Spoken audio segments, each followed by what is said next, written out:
First of all, I'd like to thank John and the committee and the audience. John, I've really learned a lot from you and from the audience and from the speakers. They're all sitting in front here, but it's rare that you get so much information. And that last question, Rob, that you and Mr. Goodman replied, that was very educational for me. I hadn't really thought through that a lot. So again, thank you, John. Thank the audience and thank the committee. It's been just a wonderful time for me here.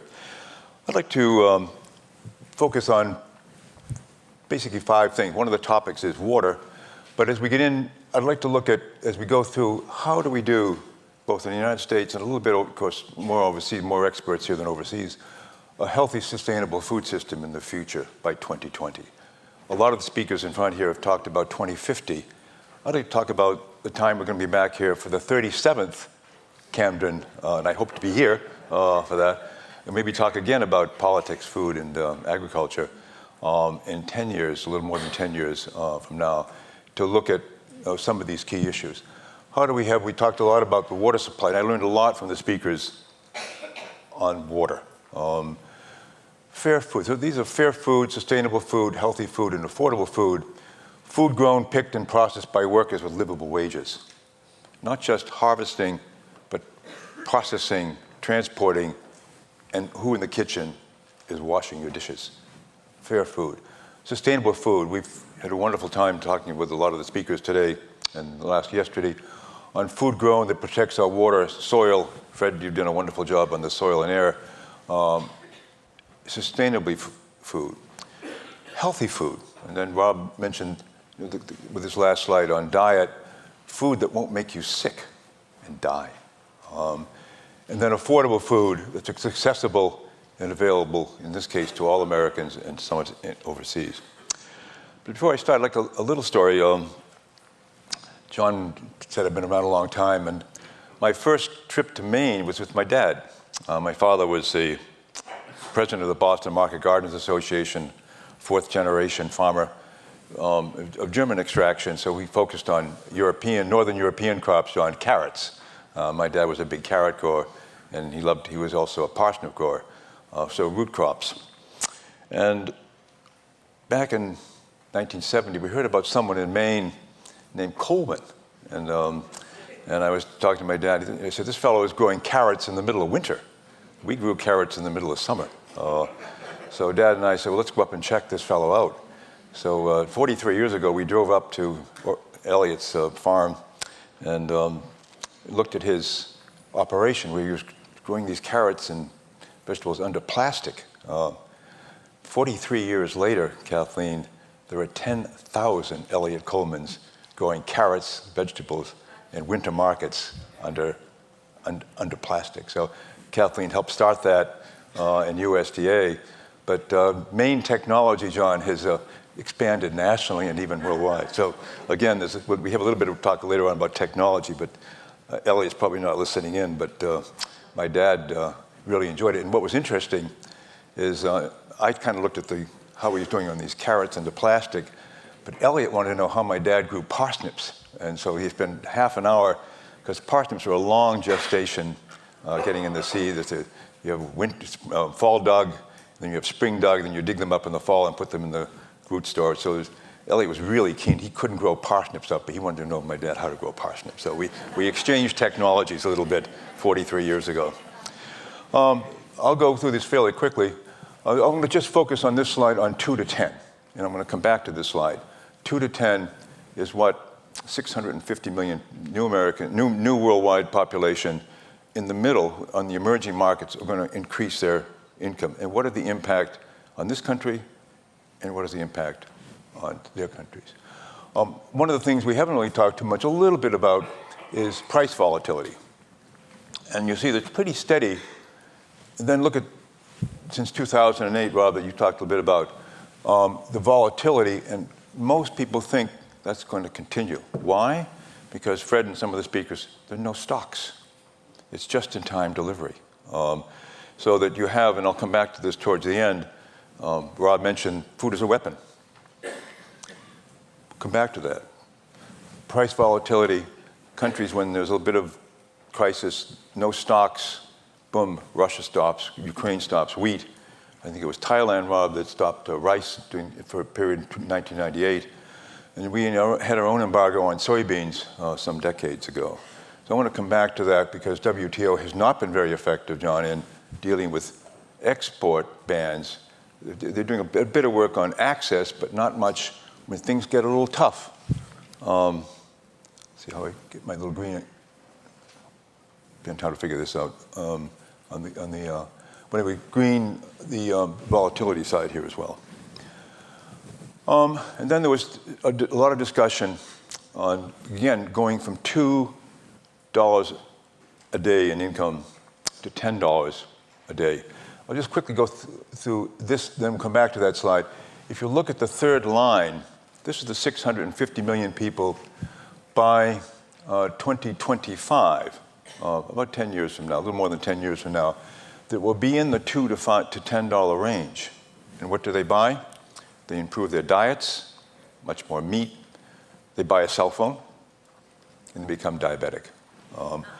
And so you then go back and look at the world population going up in the time that many of you, and I hope to be here in 10 or 12 years, but most of us will be here, when we return, John, for the 37th or 39th, what is this going to look like? Then so you have the 657 million people who are going to have quite an influence on what those first four look like: sustainable, food, fair, healthy, and affordable. But let's look at the high income, which I found very interesting. 39 million more people in the high income area. But guess where 30 million of those come from? This country. The 30 million out of the 39 million, according to the World Population Reference Bureau, was pretty accurate in Washington, will be in this country. Will be in this country. I did not know that.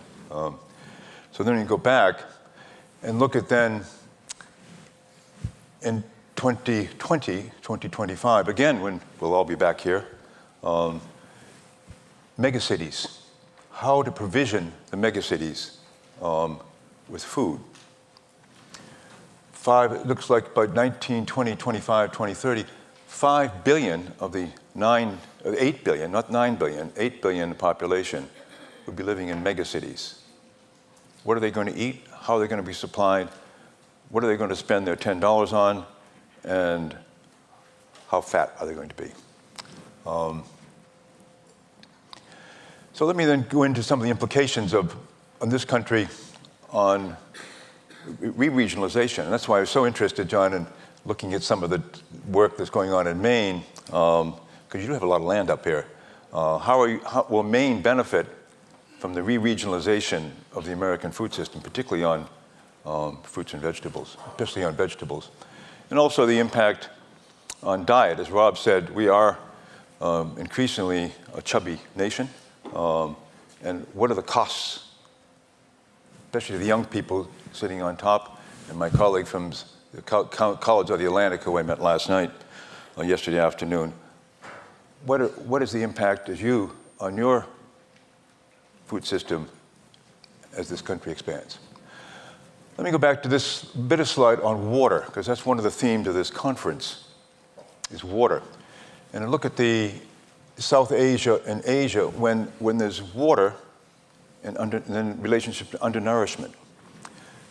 So the red is percentage of cultivated area irrigated, and the orange is percent of the population who's undernourished. Compare the top two, the reds and their undernourishment, to sub-Saharan Africa. It's quite a difference. Africa is very little irrigated. South Asia and East Asia are more irrigated. Then it's pretty much a straight line on water index on the bottom, and then people with access to food on the left index. As you have more water, you have better access to food. Now let's turn to the United States. We've heard a lot about the California drought from our speakers, but I'd like to also mention, look at the drought, Fred, in your area. Where is the voila. How do I push this? Let's see. voila. Okay. This area here, that's the Ogallala Aquifer that Fred referred to. That's going to have a drought this year, or is having a drought this year. An awful lot of corn and soybeans is grown here. They're going to start pumping more of that water from the aquifer. That aquifer, Fred, is not going to last more than, what, 10 or 15 years? Something of that order. So again, you have 70% of our fruits and vegetables, some of our soft fruit, come from this area here, the worst drought in 150 years. This is now also going to be affected, but this area, and then, John, there's your state, is some of this potentially in 20 years going to move to here? We don't know. We don't know, and I'll come back to this. So I was traveling around Maine 40 years later, and I was up in Skowhegan visiting some of our projects with Mike and Amber Lamke, who are doing such a great work on the farmers market, just traveling around Maine and just enjoying myself a few years ago. And I drove through Madison, Maine on a road, and I said, what is this? What is this? Kathleen, we talked about hoop houses, but this is not exactly a hoop house. This is called Backyard Tomatoes, 42 acres under glass in northern, basically cold northern Maine, growing tomatoes, and only tomatoes. They're like a railroad of tomatoes here. And they have now 10% of the northeastern market. These are investors from, I understand, from Boston who came up and decided, before the drought in California, about 10 years ago, 8 years ago, decided to put a 42-acre greenhouse to grow tomatoes. I guess on that time, to watch transportation costs. Because as diesel costs went from $1.02 a gallon to $4 a gallon, that increased the price of fruits and vegetables coming from here, 28%. So if diesel price doubles more, these are going to be more profitable. So they're basically within 5 or 6 hours of many of the markets of the Northeast, and having a big transportation advantage, not realizing the climate change advantage they have in the future. So again, I'm very interested. They had a little problem, as many of you know, with whitefly. They made a little mistake, and they allowed some whitefly in. They had to take every tomato plant out and replant it. Lost $28 million.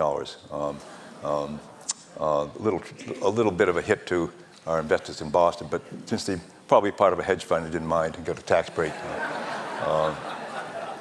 But again, I think one of the things I've always interested in is why they didn't have 50 greenhouses separated like the poultry plants used to have, so they keep disease down. But that's a technical issue. We can talk about that later on. This is, again, found interesting. We talked, there's a slide on farmers markets that was shown earlier by Shelley Pingree. Now about 8,000, but some of this other data is interesting. Kathleen, number of certified farms, I think it's more than 9,000 now, but you have explosion in certified organic farms, particularly up here in the Northeast, but also in California, where the larger farms are coming in. But look at this here, 2001, 10 years ago when I left government, when there were 6 farm-to-school programs. 10,000. I met Neil, who's the teacher of botany at the local high school here last night at the reception. And Neil is basically doing an enormous amount of work with his students on seed savers. I never thought in my botany class, John, in Lexington High School, and some years ago, to be unmentioned, that there would be a vegetable seed collection, and he's using, kind of like a seed savers here in Camden. Farm to school exploding, 10,000, and Kathleen put in Deborah Kane, who is now doing a national farm-to-school program, very, very successful. 80 million people watch the Food Network. How many here watch the Food Network? Lots. When I grew up, well, actually, I grew up in the 80s when I was commissioner. I used to hang out with Julia Child a little bit. We all watched Julia Child. That was the Food Network on PBS. Now everybody watches the Food Network with people throwing food around and doing whatever they're doing. but it's interesting. Restaurants going up, the artisan cheese business, people are vegetarian. So again, number of cooking schools, just explosion in interest in food by young people, It's really driving this huge change. I was trying to figure out, John, how many people would go to a farmer's market in a typical weekend in September. USDA doesn't have a guess on that, but I kind of did a swag guess, maybe 20 to 25 million shoppers, 8,000 farmers markets in a typical fall. That's a lot of people making a second stop, going to the Safeway or going to Stop and Shop, but then making a second stop with the kids at a farmer's market.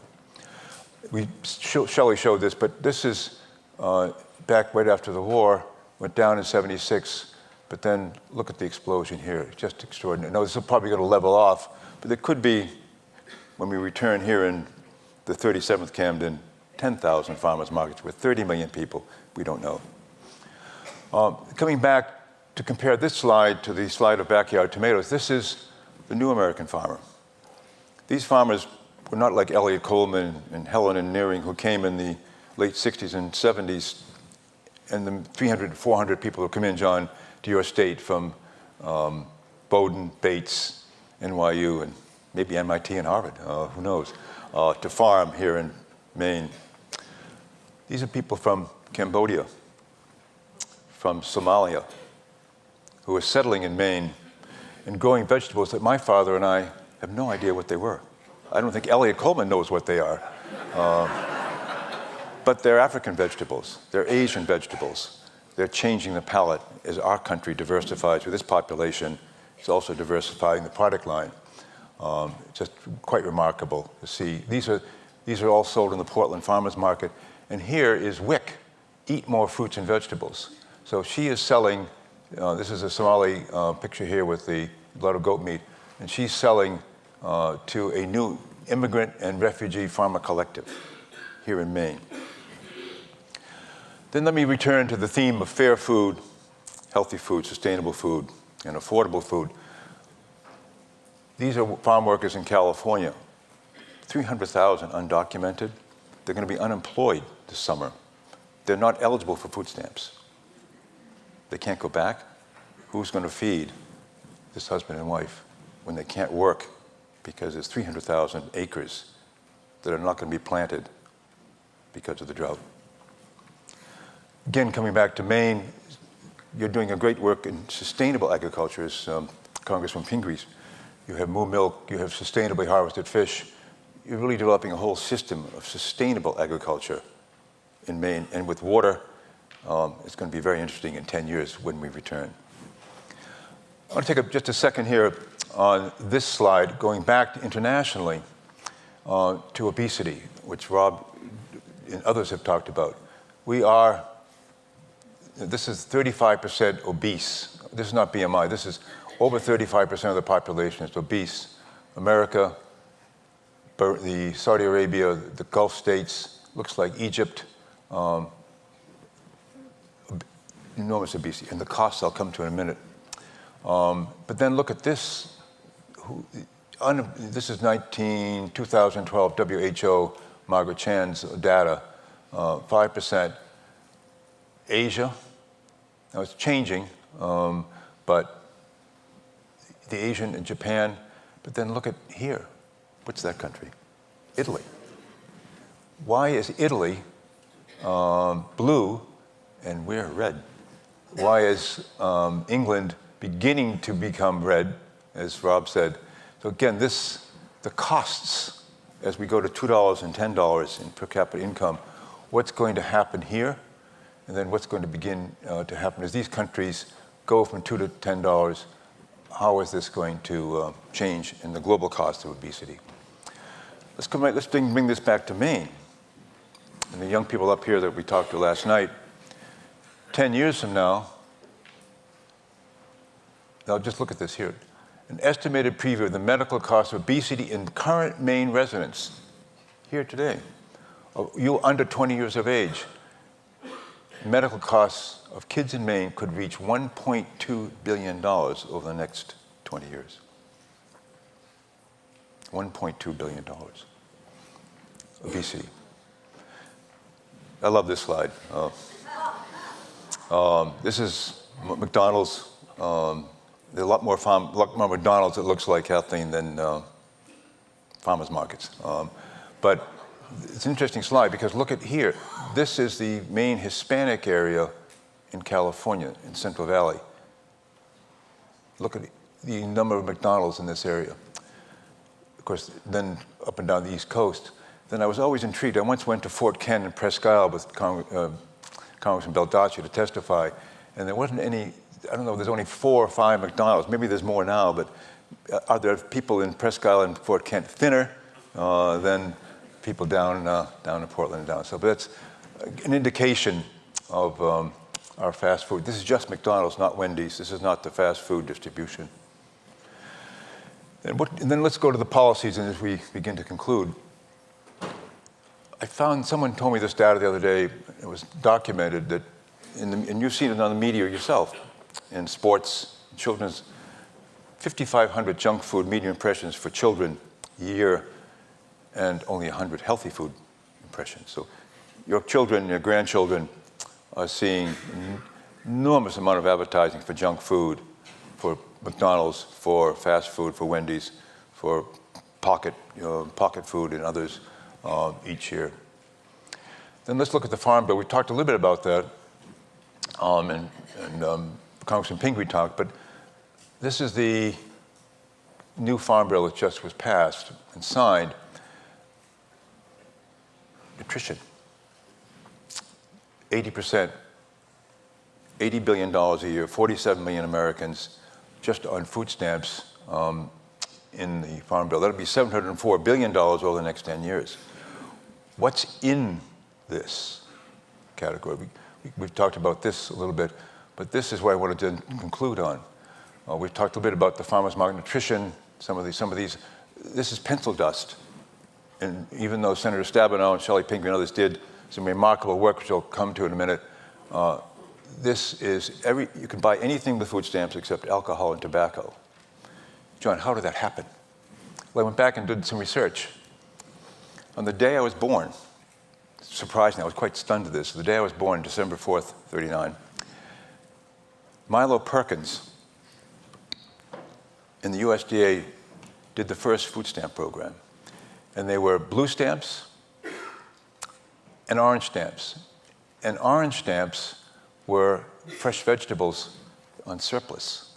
So the original food stamp bill was you could get orange stamps for healthy food in 1939. I'll just read what he said when he announced this in 1939 on December 4th.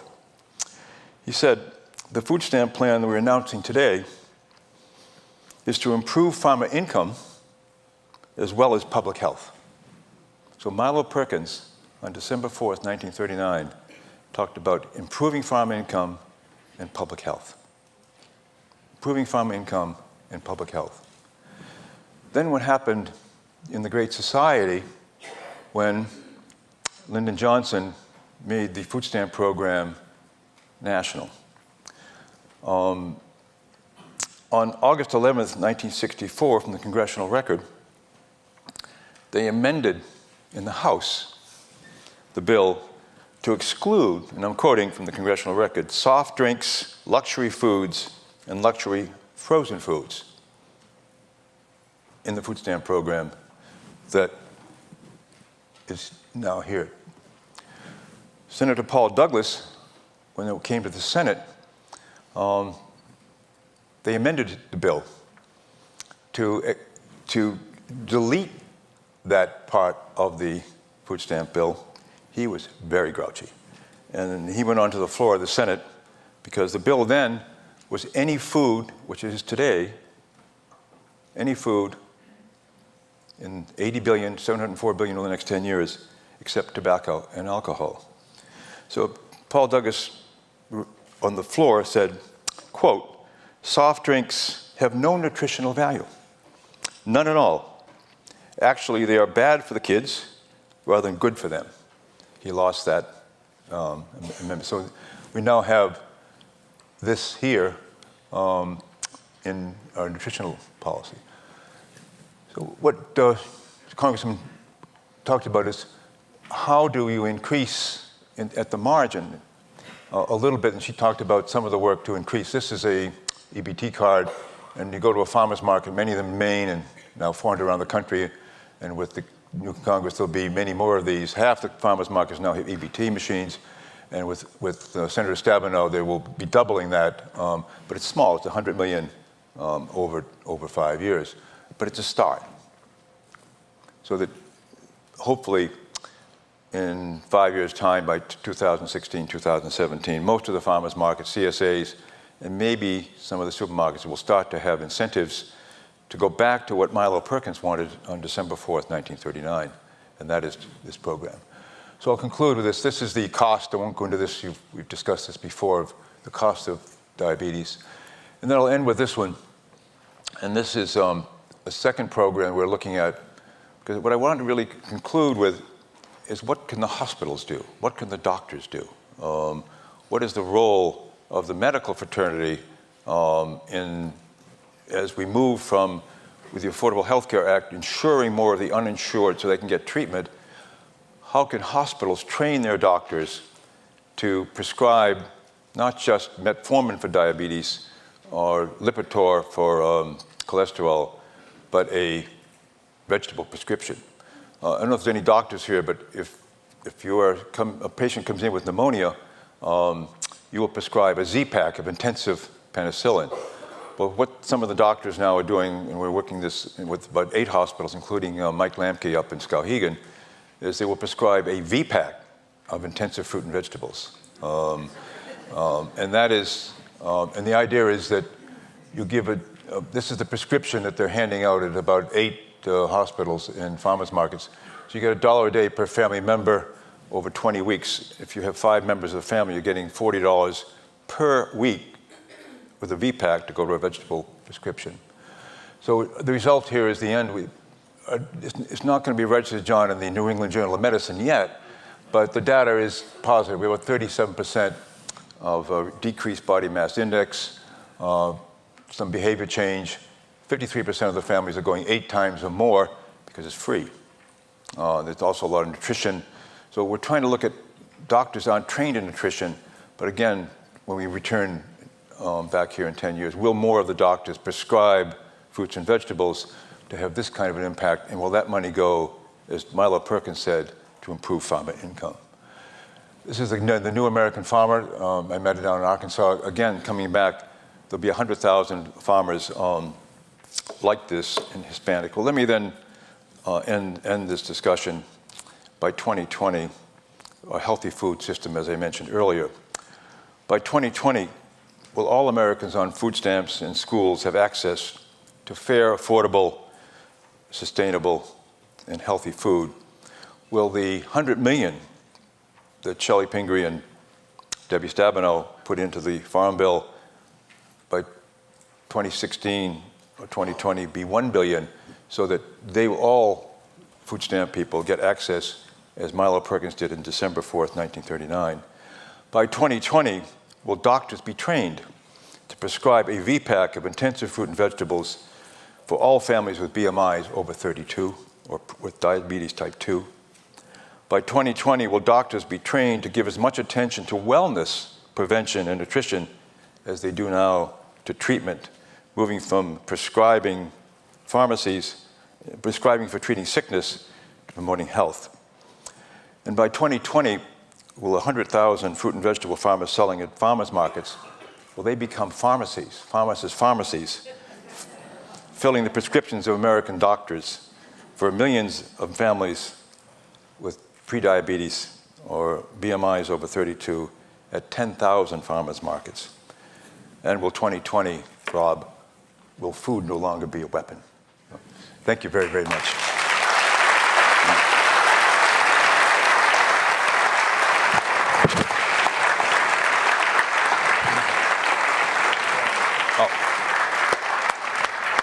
You get to answer questions. Oh, great. You can't disappear that quickly on the far seat.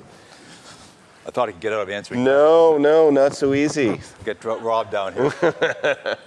Thanks so much, guys. That was great. Thanks for the plug about Maine. We always appreciate that. Well, you're going to have if that drought continues, you're going to grow a lot more vegetables up there. We will indeed. And again, if you come to one of my talks, you can hear all about the future of agriculture in Maine. There's a lot of very promising things. Are you growing broccoli in Maine now? Oh, yes, quite a lot of broccoli in the county. Interesting. Yeah. Plus potatoes. Oh, yeah, and potatoes, and increasingly grains and a number of other things, and livestock in the county. It's very well suited for that. So it's really diversifying.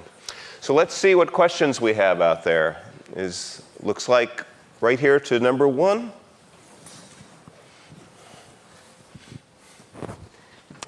Hi, Florence Reed with Sustainable Harvest International.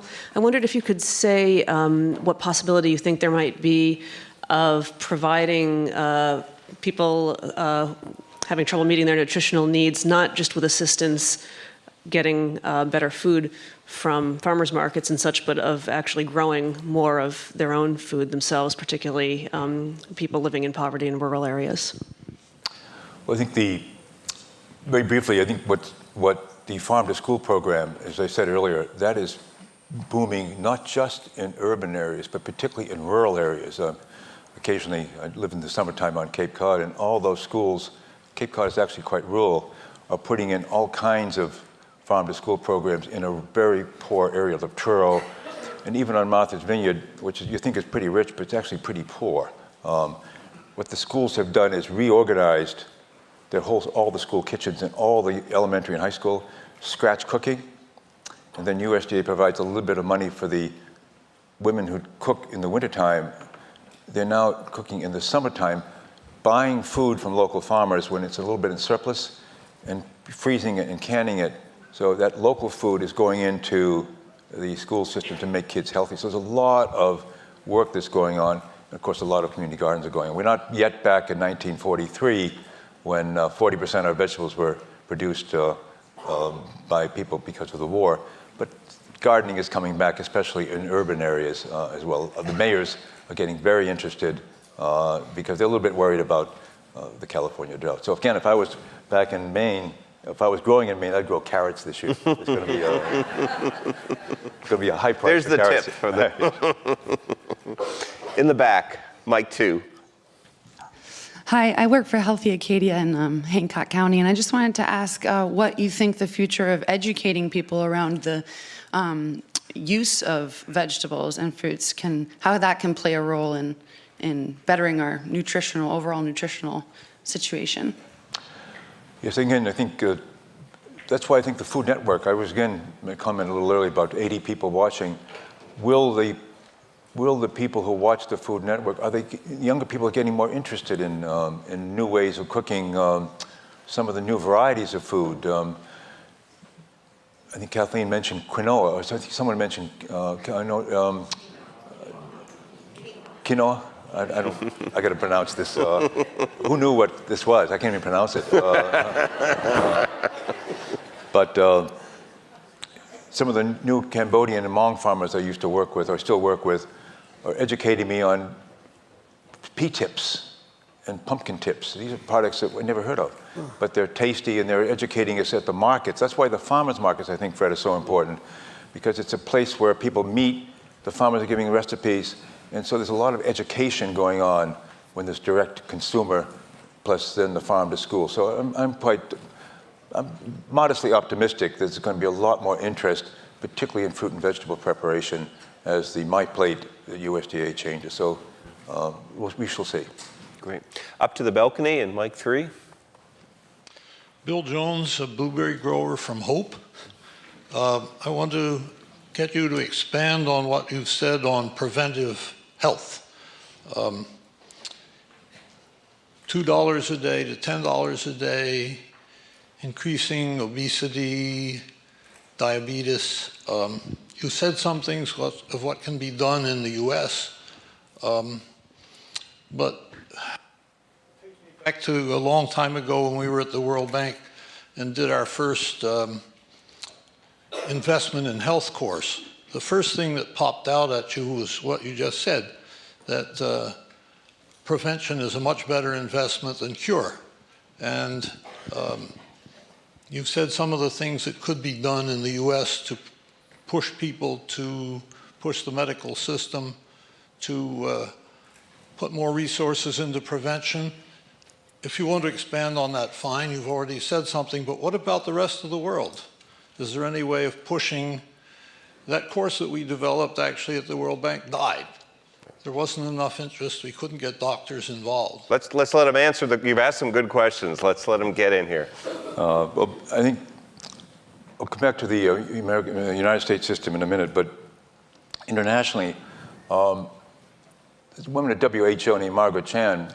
She is really getting out pretty far in this area and getting a lot of pushback.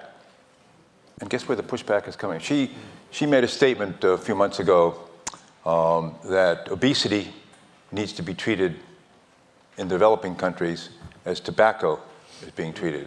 She got enormous pushback from the Grocery Manufacturers Association publicly, who really formally criticized her for making that statement because they felt that was inappropriate for an international civil servant to be making such a statement. So there's enormous tension now on that issue. Addressing the United States, and coming back to amplify just 30 seconds, half the hospitals in this country are nonprofit. Half are nonprofit. I did not know that until fairly recently.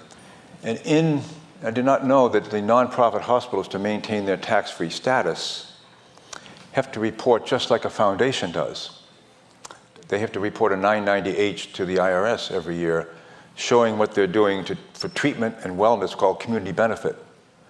I did not know that's $5 to $6 billion, John, of reporting.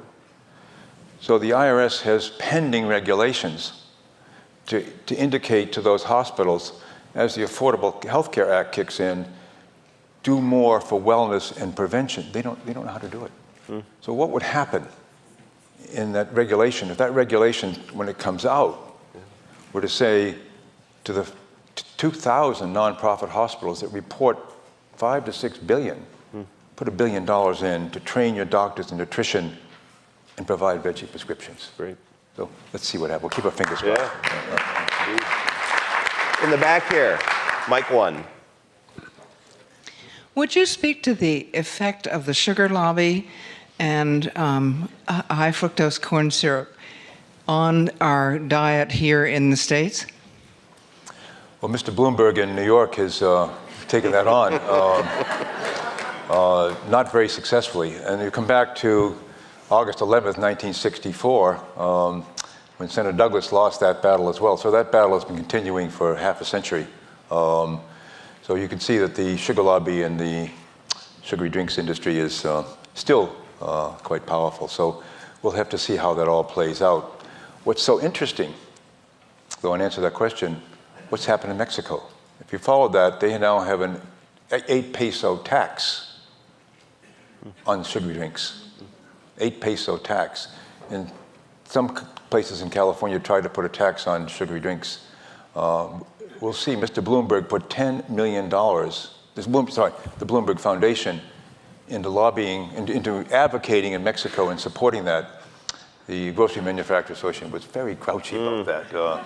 And they did mention in the Ag Outlook Conference, they did not really feel Mr. Bloomberg should have put that $10 million into Mexico, but we're not, each can have its own political side. But again, the soft drinks market, whether it's natural sugar or all sugars, but corn syrup or cane sugar, the sugar lobby is quite popular. It's more of the sugary drinks thing, I think, is going to be the most interesting debate coming up over the next 10 years.